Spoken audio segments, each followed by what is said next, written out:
अस्सलाम वालेकुम to everyone. I hope कि आप सब लोग ठीक होंगे। आप देख रहे हो जेके स्टडी पॉइंट और इस वीडियो में हम डिस्कस करेंगे JK BOPEE BSc nursing paramedical technology course के एग्ज़ाम के बारे में। आप सब लोगों को ऑलरेडी पता है कि 27 को आपका एग्ज़ाम होने वाला है।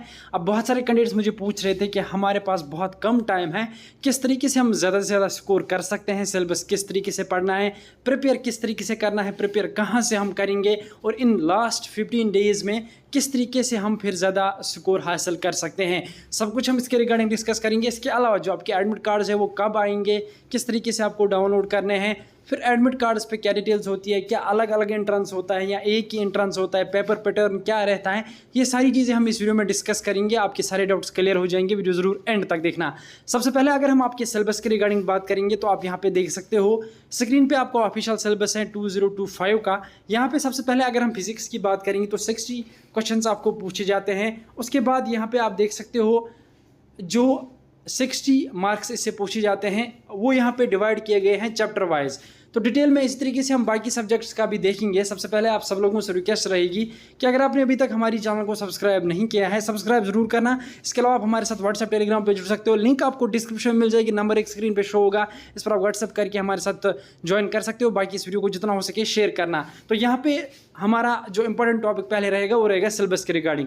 तो सबसे पहले अगर हम फिजिक्स की बात करेंगे तो आप देख सकते हो यहाँ पे फिजिकल वर्ल्ड एंड मेजरमेंट, इस तरीके से काइनेमेटिक्स, और यहाँ पे आप साइड में देख सकते हो मार्क्स 2 मार्क्स 3, इस तरीके से laws of motion marks 2, work energy and power marks 2, इस तरीके से यहाँ पे motion of systems particles and rigid body 2 marks, इस तरीके से यहाँ पे 2 मार्क्स के यहाँ पे चैप्टर्स आप देख सकते हो। अब यहाँ पे आप देख सकते हो ऑसिलेशन एंड वेव्स के 4 पॉइंट्स। तो ऑब्वियसली अगर आप ये चैप्टर पहले करोगे तो आपके 2 चैप्टर 2 मार्क्स के कवर हो जाएंगे सिर्फ एक चैप्टर से। तो इसको आपको किस तरीके से करना है, आपको गूगल पे जाना है, वहाँ से आपको वन शॉट इसी चैप्टर का पढ़ना है। पहले आप इसको खत्म करोगे, उसके बाद इसके ऑब्जेक्टिव्स करने हैं। इस तरीके से यहाँ पे आप देख सकते हो इलेक्ट्रोस्टैटिक्स के 4 मार्क्स आप पूछे जाते हैं, तो इसको भी आप प्रिपेयर कर सकते हो गए 2 चैप्टर, और यहाँ पे आपके 8 पॉइंट्स हो गए। इस तरीके से करंट इलेक्ट्रिसिटी इसके 4 पॉइंट्स तो हो गए 12, आपके 12 नंबर आपके हो गए। इसी तरीके से मैग्नेटिक इफेक्ट्स आप इलेक्ट्रिक करंट एंड मैग्नेटिज्म, इसका भी आप वन शॉट पढ़ के ऑब्जेक्टिव्स करोगे और यहाँ पे 17 मार्क्स आपके हो गए।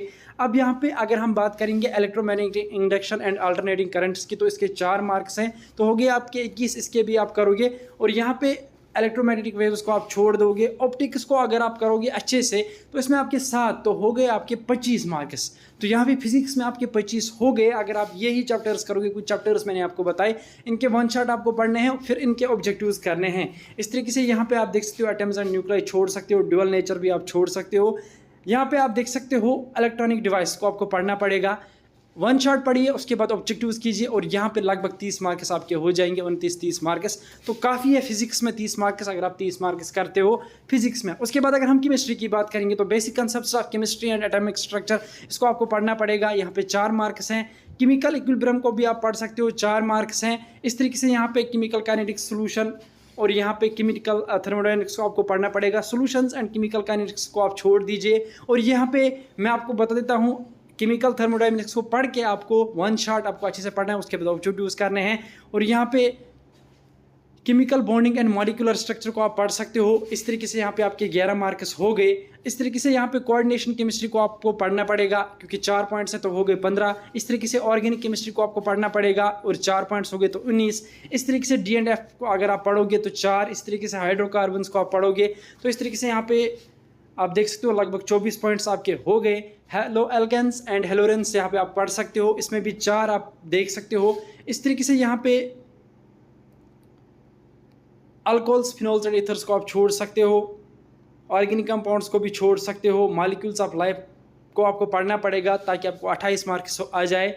तो यहाँ पे टोटल आपके 28 हो गए। तो इसी तरीके से 28, और अगर आप वहाँ से 30 करते हो या 28 उसके भी कर देते हो तो लगभग आपके 55-56 मार्क्स बन जाते हैं इन 2 सब्जेक्ट से। उसके बाद अगर हम बायोलॉजी की बात करेंगे तो यहाँ पे आपको देखना पड़ेगा किस चैप्टर के ज़्यादा मार्क्स हैं। डायवर्सिटी ऑफ लाइफ के 4 ये आपको पढ़ना पड़ेगा। इसी तरीके से यहाँ पे प्लांट फिजियोलॉजी को 4। इस तरीके से यहाँ पे आप देख सकते हो स्ट्रक्चरल ऑर्गेनिज्म एंड बायोमॉलिक्यूल्स 3 हो गई 11। इसी तरीके से यहाँ पे 4 हो गए 30 मार्क्स। इसी तरीके से यहाँ पे रिप्रोडक्शन इन फ्लावरिंग प्लांट्स 4, तो यहाँ पे आपको देखना पड़ेगा, और 4 यहाँ पे ऑब्वियसली सबसे ज़्यादा स्कोर आपको बायोलॉजी में करना पड़ेगा। लगभग बायोलॉजी के आपके 10 चैप्टर्स अगर आप कवर करोगे, वहाँ से भी मैंने आपको 6 चैप्टर्स बता दिए, तो वो आपको कवर करने पड़ेंगे। आपके ओवरऑल 90 मार्क्स कवर हो जाएंगे ईजिली। बस इस तरीके से आपको सिलेबस को कवर करना पड़ेगा। आप YouTube पे जाके किसी का भी वन शॉट पढ़िए और उसके बाद उसके ऑब्जेक्टिव्स कीजिए, आपका ईजिली कवर हो जाएगा। बाकी यहाँ पे मैं आपको बता देता हूँ आपका जो प्रोसीजर रहेगा पेपर का। पेपर में 60 मैंने आपको पहले ही बोला।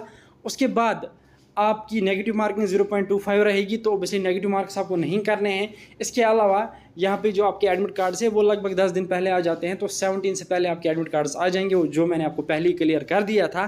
तो 17 के बाद आपके एडमिट कार्ड्स आ जाएंगे और आपको एक नोटिफिकेशन भी देखने को मिलेगी। इसके अलावा लाइव हो जाएगी, एक लिंक के थ्रू आप डाउनलोड कर सकते हो। अपना एप्लीकेशन नंबर DOB दे के आप एप्लीकेशन फॉर्म का नंबर वहाँ पे सबमिट जब करोगे तो वहाँ से आपका एडमिट कार्ड डाउनलोड हो जाएगा इजीली। बाकी एरर वगैरह अगर उसमें होगा, कोई मिस्टेक होगी, वो भी आप ठीक करा सकते हो, उसके लिए भी आपको टाइम दिया जाएगा। और सेंटर्स रहेंगे श्रीनगर और जम्मू में। सिंपल मैं आपको बताता हूँ, जो एग्जामिनेशन सेंटर है वो सिर्फ 2 जगह हैं, श्रीनगर एंड जम्मू में।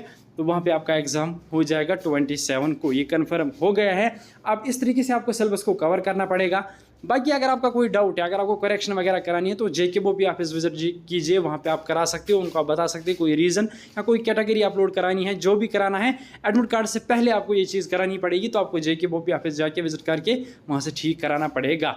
अब रहा सवाल ऑब्जेक्टिव्स कहाँ से करेंगे, तो हमारी चैनल पर कल ऑब्जेक्टिव्स आ जाएंगे। कल से इंशाल्लाह हम डेली 2-2 3-3 वीडियोज़ दे देंगे आपको, तो आप उनसे ऑब्जेक्टिव्स कर सकते हो, एक्सपेक्टेड क्वेश्चंस। बाकी जो चैप्टर्स मैंने आपको बोले इनको पढ़ के आप ज़रूर ऑब्जेक्टिव्स करना, ताकि आपका स्कोर बूस्ट अप हो जाए। फिलहाल इस वीडियो में इतना ही था, मिलते हैं किसी अगली वीडियो में किसी और अपडेट के साथ। तब तक के लिए अल्लाह हाफ़िज़।